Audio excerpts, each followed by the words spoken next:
My problem, obviously, is really finding quality guys. Like 2 days later, he responds back, "Oh, I'm sorry, I was so busy." He told me that he felt intimidated by me because of how I live. Welcome to Secrets They'll Only Tell a Matchmaker with Matchmaker Gina Hendrix. Hello, ladies. Welcome to Secrets They'll Only Tell a Matchmaker.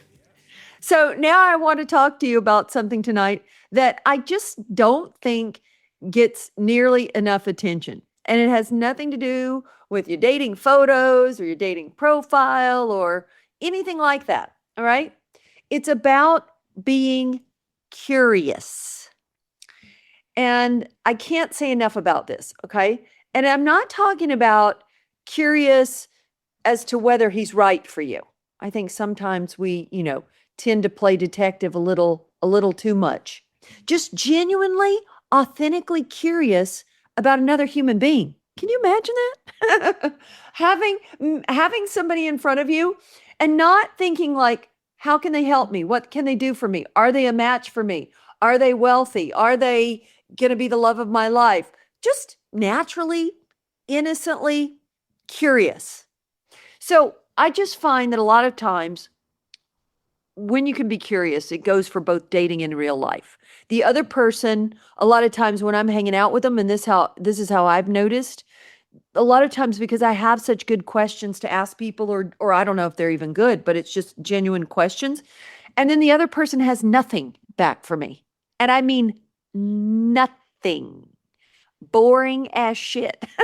None, zero. The conversation becomes entirely one-sided. And I end up doing all the dancing. Otherwise, it's just no talking. I carry the whole thing. And so I either have two choices. I can either stop showing up for that person or I exhaust myself doing all the work, right? And you don't want to be like that. Now, think about what this means for your own dating life. When you're on a date, are you genuinely curious about this man? When you're with friends, are you genuinely curious about them? Or when it comes to men and dating, are you interrogating him because you want to know if he's going to be the right match for you and you don't want to waste time? And I get it, you don't want to waste time and you do need to vet them. But there's a difference between peppering somebody with questions to get to the bottom of it and genuinely being in the moment. And he feels it. One feels like a conversation, the other feels like a job interview. You've been on the other end of it, I'm sure. All right. So there's nothing sexier than someone who's genuinely curious about you. You love it. They love it. Even if you don't like this person, it'll make for good stories later. When a person looks you in the eye and actually wants to know your story, not to figure out if you're a fit on their checklist, but because they genuinely find you interesting, that is magnetic, ladies. And that's a quality that most people are not leading with. It's so rare. And that's what helps create real chemistry. We've lost the art of genuine curiosity in one another. We're so busy trying to solve the case. Is he married? Is he lying? What's the red flag I need to be looking for? Does he have money? That we forget to just be interested in the person sitting across from us just for the sake of it. And I think if you can just try to take that with you this week and put this into practice, it'll just help you. All right. Certainly help you if you're going to go out to dinner with me, because if you sit there and you're boring as shit, I'm leaving. All right. Okay. Vita. So I had my second date with the Lakeside Country Club guy, and everything was great. I met his family, I met his friends, wonderful dandy. But then for the Friday date, I told him that I didn't want to go see the Odyssey. It was a Q&A with the director, and then there's like food. And I don't want to go to like a 5-hour thing, 3 hours for the movie and then 2 for the Q&A and then, what have you. It just wasn't my thing. I wrote, there's no way we can skip the screening and do something else. Like, I'd be open to it. And then he's like, oh, I really want to go to the IMAX theater. I want to go. I've never been to an IMAX theater. I want to see the Odyssey, so it's a double wink. Instead of, I said, well, do we have to do this? Is there something else we can do? I mentioned it a couple times. He sent me this text that was so bizarre. Like, I don't think this is going to work. I wish you the best. Now, Gina, I always stay in my lane. This man is 30 years older than me. It's not like I asked for the Saks Fifth Avenue tour. I just don't know where I failed because he was local. He didn't have an ex-wife that I had to worry about. I mean, he did have a son. You were being too difficult. Do you think I was? Yeah, I know you were. I know you were. I think what you should have, and again, I'm only winging it here, but I'm connecting the dots. And for the women listening, they're like, how could she come to that conclusion? Well, there's a long winding story. Vita, as you've been around here for a bit, Vita, and I'm just going to say, I've kind of gotten to know you a bit, right, from interacting, but I don't know you well, but I'm pretty good at sizing the situation up. Okay. I think the way to have taken control over it and the way to really have, again, to shift gears, I would have simply, and again, it's easier to say than do, but I think this is the healthiest thing you could have done is just say, like, because if he seemed, Vita, like he really wanted to see the Odyssey. And again, that's not like just going to the movie to see the Odyssey. It's a whole thing. No. The director's going to be there. It sounds like a cool, fun thing that he wanted to do. Then you know Yes. what I would have, if you had been in tuned and really paying attention and hearing what he wanted, that I think it would have been less important that you went out with him on Friday night and more important to let him go and do his own thing. Like, hey, it doesn't sound like exactly what I'd be into, but why don't you go and enjoy yourself and we'll get together another night? Then this guy would have been scrambling to make another plan for you for another night. Oh, you I would've mentioned come that out- to him. I said, if you want to go with your friends that night, oh, no, let's go. And he kept changing the subject. It's like he kept in his typical baby boomer energy. Like I could see that he didn't want to hear it. But my thing, Gina, is okay. I agree with you on that. Maybe I should have just bucked up. It's not like he wanted to take me to a Turkish prison, but I how didn't did even a say man you like should. this- I didn't say you should say yes. You could say no, but Right. but it's the way you say no. You can't go, no, just go with your friends. And then you've got there's a weird vibe. You got to genuinely go, hey, it's no worries at all. I think it sounds fun for you to do and you should go and do it. And let's get together Saturday or next week one night. And no big deal to me. But I mean, don't you think it's a little rash? I don't think this is going to work. I wish you the best. I don't care about him. It doesn't matter. Stop worrying about him. Stop thinking about him. There's nothing we can do. All we can do is look at our part in it. And is there anything you could have done differently or, to get a different outcome next time? That's it. That's how you have to start looking at every interaction or situation with anybody. Yeah, I'm just bummed. I guess that's Yeah, I part of know. the It's part and okay. parcel. I know Yeah. you just move forward. All right. I'm going to take Yeah. another question. Thank you, dear. Thank Sure. you. Thanks, Vita. Andrea, hello. I was actually talking to this one gentleman who I decided I wasn't interested in anyway. He was 68, but as soon as he found out I was 72, he didn't want to talk to me anymore How do you know it was that and not something else? because he was really cozying up in and it was body language. It was almost like he reared back. That's so weird. I wonder what his stigma was because we know it wasn't your looks. When we talk about age, what's interesting is when we talk, everybody talks about, oh, men want younger. You guys, and I think the majority of people are thinking, oh, men that are older want younger. But what I find consistently, because I find that could be true and not true of older guys. There's those who sure, they still hope to date younger because it makes them feel younger. And there's those who want to date women around their own age as long as the woman looks young and she acts young for her age and blah, blah, blah.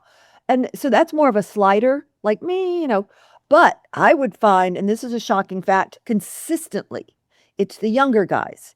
It's those guys 35 to 45, and 45 is not necessarily younger, but 35 to 45, those guys want substantially younger. They want 20. They want 22. They want 25.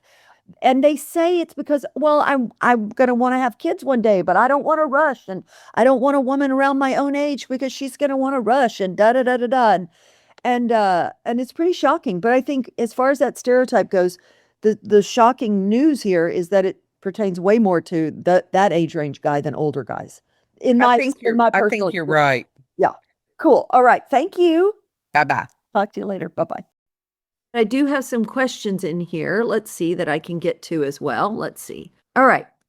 Rebecca, what specific elements can we include in on our dating profiles that naturally spark engaging questions and meaningful conversations without oversharing personal details or relying on surface level topics like travel or food? I mean, honestly, I don't think travel or food are surface level. Actually, I think it's very telling of because so many of you are world travelers and consider that an important component to being with a partner. You know what I mean? So it's that's kind of important. Also, you know why food might seem superficial, but it's also important. If a guy tells me his favorite meal's tacos, I can tell you he's not going to be my guy. But saying that, I would say that when you pick your questions like on your bio, if that's what you're talking about, you want to choose things like that aren't silly or frivolous. So any of the prompts that you can choose need to be ones that set you up to talk about things of seriousness and depth. Okay. Because, two truths and a lie, silly stuff. Or, there's so many silly things that you can pick. I think that's for silly people who aren't serious. But if you're a serious person dating with intention, that you should choose prompts that are going to set you up to talk about things that are important to you. Hello, Miriam. What's going on with you? Hello, Gina and everyone. One thing I found that was it's discouraging, but it's probably telling, and I wanted to have your opinion about that, Gina, is, so some of them come very strong initially, so back and forth, and then we set a time for a call. And I had one, I'm going to give an example, like 2 days later, he responds back, "Oh, I'm sorry, I was so busy." I was like, when is it okay? Like, what is the timeline? And I always try with this stuff to put myself in different shoes and kind of come at it from different perspectives. And I think that I think one of the biggest mistakes that women tend to make, and some men, is that they want to unmatch with somebody so soon, like if he didn't call you when you planned it out. And I'm not saying it's good or ideal that he didn't follow up when he said he would, but what I also know from doing this for so long and being behind the scenes and seeing what you guys do, and I've been a fly on the wall, is that we don't know what's going on in people's lives. We have no clue. And so there's that. And then the other part is that, you've not even become a real person to anybody yet in these early stages of just talking. Because so many of you guys are connecting with so many different people in the dating apps and stuff. It's just like almost like a party line phone thing, right? It's like you're not really real people to each other yet. So the flakiness thing, I would give at this stage wiggle room. So in other words, I would give him another shot if he said something like, "Oh, I'm so busy, no problem." And then I would set another time to talk, or have him set another time to talk. And then if he blew past that, now you have a pattern. But I think one bit of wiggle room at this stage is perfectly reasonable. And I think the same thing goes for when you're talking to a guy in this early conversation phase in the messaging on the apps, and he like, "Oh my God, yesterday and today we had this great back and forth conversation, and now I haven't heard from him in a whole day." Well, shit happens. But you don't know him well enough to know what's going on in his life. And again, that's where I would then say wiggle room. Is he going to show up again? And then if he finally showed up again, I would then try to just move it straight up to a call. So you see what I mean? Like there's times where you have wiggle room. I don't want you to be a doormat and keep accepting crumbs. But I think in the early stages when you don't know what people have going on, and also you haven't really become a real person to somebody yet. So there you go. I hope that helped. Thank you, Gina.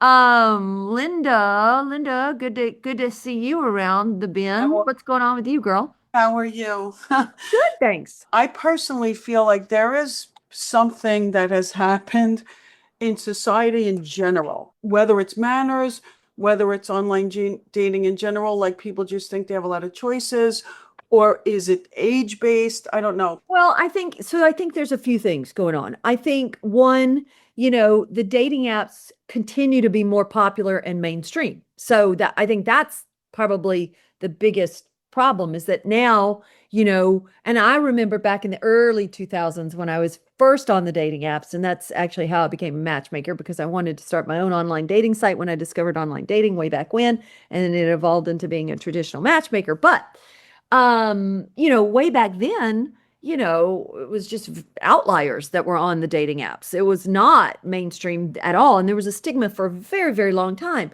So the people you would meet on the dating apps back then were extremely intentional. You could count on them for the most part, But then if you think about it, as things do become more popular and more people start coming on, now you start to have an influx of people who are less intentional, less serious, and more, I think, and again, the more popular they become, I think the more people are treating the dating apps like social media.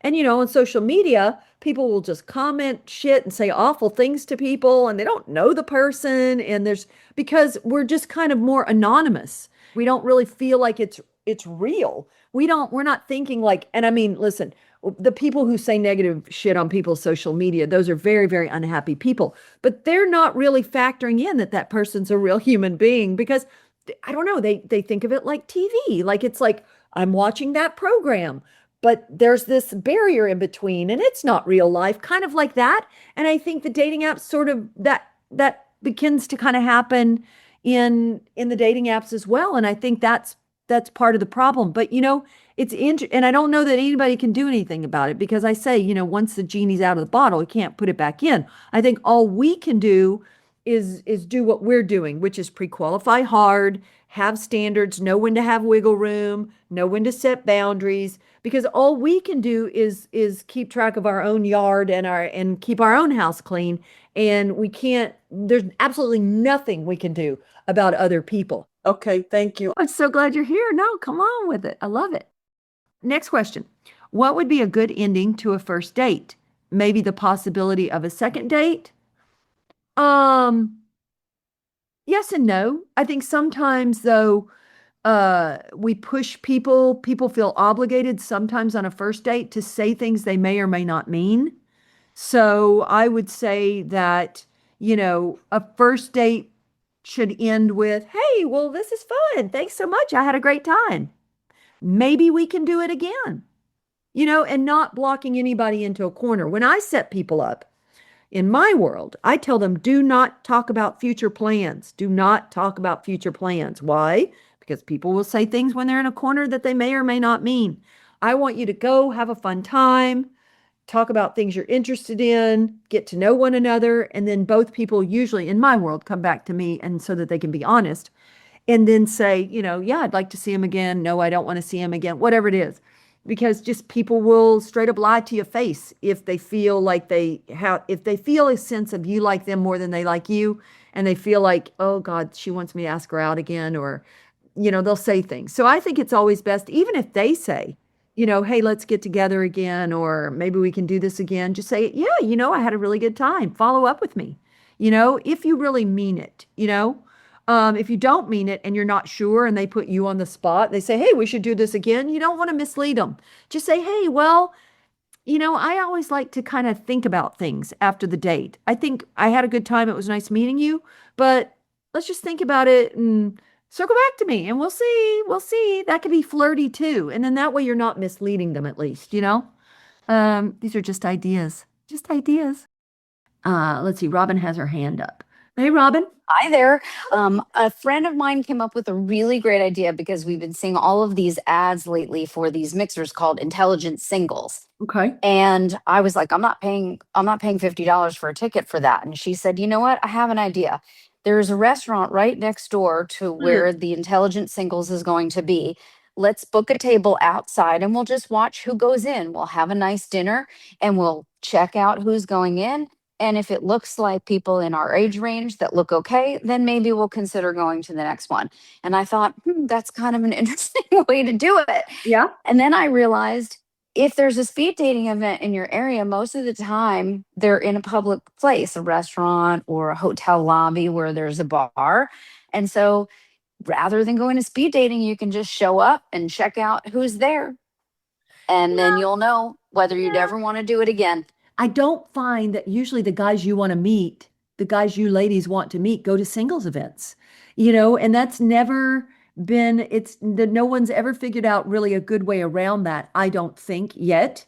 And again, maybe there's exceptions, but for the most part, if it's a speed dating event or anything that's like a singles thing, what happens is great women go. Usually there's great women that go. And I'm not saying all great women, but certainly great women are open-minded. They'll go, they'll see it, they'll check it out.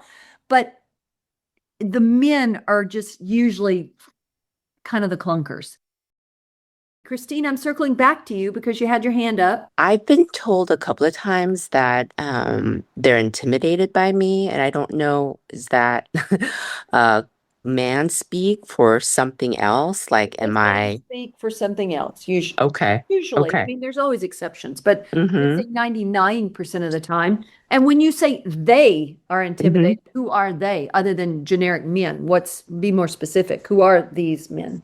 Well, the last guy, we went on like 3 or 4 dates, and he's an anesthesiologist. He's good looking. I live in a really, really nice house. He was kind of surprised by it. In what way? How do you know? I could see in his reaction because he isn't divorced. He's going through a divorce, and he said that he might have to sell his house, which I was surprised because I know anesthesiologists make a lot of money. Well, yeah. But my house, I have 7 bathrooms, so it is not like a typical house. We're all moving in with you. So I don't want to have to like dumb myself down, but I feel like I'm kind of have to almost be embarrassed. He told me that he felt intimidated by me because of how I live. It could be, I mean, there's so many variables here that I don't know, I Right. don't know. And but I will say, here's what I will say. Mm-hmm. In gathering the facts.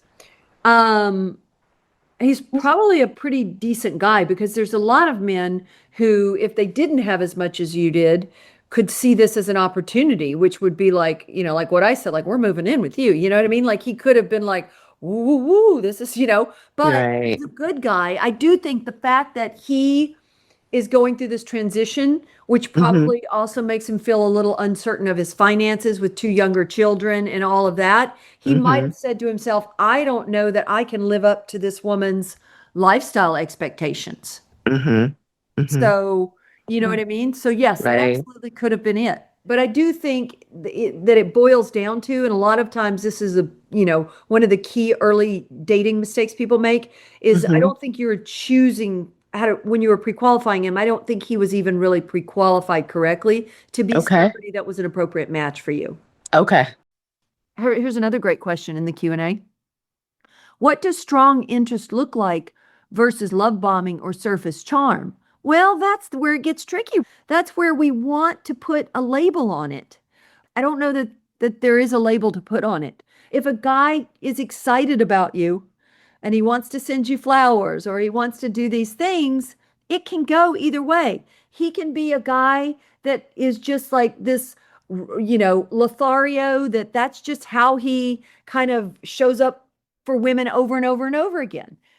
But who's to say he's still not hoping that woman ultimately hits the bullseye into his heart? But he doesn't know yet. It's impossible to know yet. But that's just his pattern of how he does things. That's why I usually say just slow him down and ground him in reality, So if a guy showed up and he's like going over above and beyond, you just stop him and you slow him down. And then you say, hey, you know what? I'm glad that you're excited. I want to be excited too, but I also want this to be, I want us to both be in reality here. So let's just slow it down and get to know each other. And he'll either do it or he won't do it. I think that's the best way to find out what you're dealing with. Suzanne, let me see if I can hear you. There are so many website apps now and groups to meet people. What do you think? I think all roads lead to Bumble and Hinge. Yeah, I think because you need to go where the most people are. You've got to go to play the odds, right? So, while you'll have to always sift through, again, ladies, I can't stress this enough. All roads do lead to Bumble and Hinge, but again, the majority of people in the world are garbage. And, and that's not just men, women, people in general are not exceptional. Most people are very average.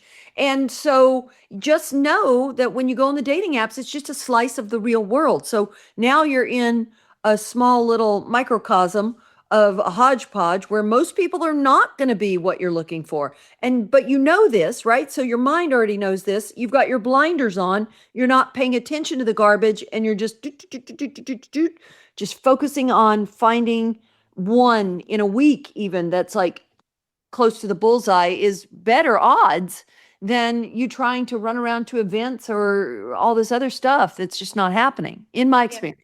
No, that sounds good. Thank you. All right, I'm going to take Kimberly. Hello. My problem obviously is really finding quality guys. And I'm not looking for these guys that they're separated or they're newly divorced or they've been newly widowed. I want them to have figured Well, things out. I'm by going to the tell you, I'm going to tell you a couple of things, Yeah, please Kimberly. do. Kimberly, first of all, if they're newly divorced or newly like widower, it doesn't necessarily mean they're new to dating. One of the first questions I'll ask somebody who tells me they're divorced or even a widower is I say, well, how long did the process, like, was it sudden they passed away? How long did the divorce drag out? Because if somebody's a widower and the person was sick for a very, very long time, years, they had more time to get their head around it. Do you know what I mean? It's that does make sense. not as fresh, although you would Right. want them to certainly date a little bit, but different for the divorce guy. The divorce guy, again, might have been separated in the divorce proceedings for 6 years. So he's had 6 years to date too. So I would always just ask those questions before dismissing, you know? Right. I think where I was trying to go and didn't maybe articulate it quite properly is, again, as you said, are they ready? See, here's the thing. Over the years, I have noticed both men and women do this in the matchmaking because they come back and tell me everything. Okay. And a lot of times the not ready thing is just bullshit. And it puts me as a matchmaker in a hard position because the guy will come back and say, "Oh, she said she's not ready." I sat down and did a full 30-minute interview with her, which isn't hours, but it's 30 minutes where she's making it very clear she's eager to find somebody. Or my guy, I know of good well, he's eager and he's saying, "Oh, I'm not ready." Yeah. People say that as a convenient excuse. And so I think that may or may not be true for them, right? You're never going to know the why. Yeah. But I think the way you got to look at dating is it's like a casting call. Dating is like a casting call. And you got to go on a lot of different, you're casting them. They're auditioning as the part to be your partner. And that's not one audition, 2 auditions, 3. It's many auditions before you know if you're going to give them the part. Do you know what I mean? And vice versa. So maybe you go on 3 dates and for whatever reason, something was said or there's interactions and they just decide, yeah, I just can't see myself for this person for long term. You know what I mean? But Yeah. you just got to keep at it. And the one thing I'm going to remind you of, you've got to manage your mindset more than anything else because there's not exceptional people all over the world. So the dating apps is just a small slice of the real world. And the real world, the majority of people are low end, shitty, gross, horrible. That, my friend, is the real world.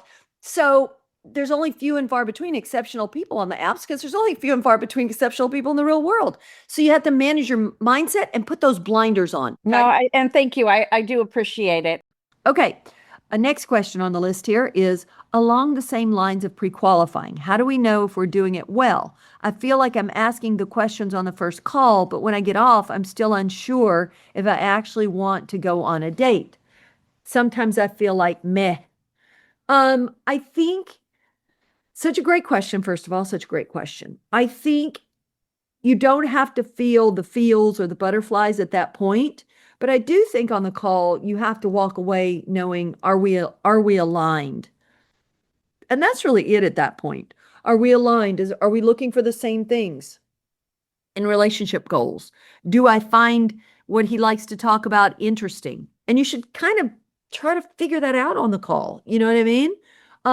Even if you're throwing him some curveballs, like, okay, and again, I'm going to put myself in your shoes. Okay. I would be saying, here's what I would do. I would be talking to him about things that I like. Architecture, I like. Design, art. I like these things. So first I'd want to find out, does he like any of those things? And if not, I would just kind of want to see how his mind works. So I would say, hey, I'm just curious, what are things you'd like to talk about? Like, what do you like to talk about? What are your favorite subjects? What are your favorite topics? And that way, when you walk away from that initial call, it can be more of, he talks about things and he's interested in things that I don't know anything about, but that sounds kind of cool to me.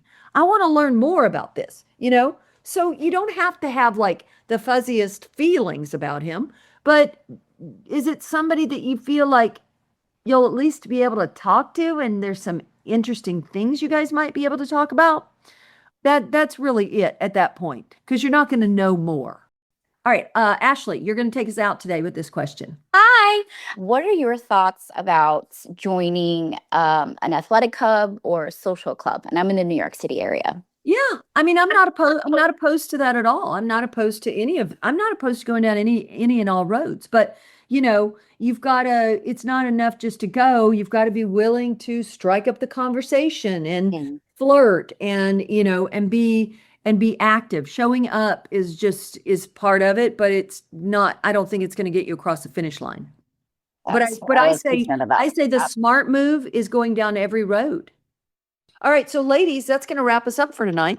So again, go into your week and practice being curious, not about whether someone is right for you, not about what's wrong with them, just genuinely curious about who they are. And come up with 5 things where every day you want to make sure that you do that the day doesn't go by where you haven't laughed a little, had an interesting conversation with somebody, meditated, dance, get a little sexy with yourself around the house, sing at the top of your lungs in the car, and just live, because I would say the most attractive thing you can bring is your energy and vibe to a date or any room. And it's not just about how you look. It's how you make someone feel when they're talking to you. It's how you feel about yourself. The takeaway here is to make people feel seen, make them feel interesting, make them see you as interesting, and then watch what happens. So ladies, if this episode resonated with you, please subscribe to Secrets They'll Only Tell a Matchmaker, wherever you listen to podcasts, and share it with a girlfriend who needs it, because we know they need it. All right, thanks you guys. I really appreciate you all. You asked such great questions. Thanks, ladies. Have a beautiful week. Want to keep up with more of Gina's advice? Follow her on TikTok and Instagram at Matchmaker Gina Hendrix or visit her matchmaking website, ginahendrix.com.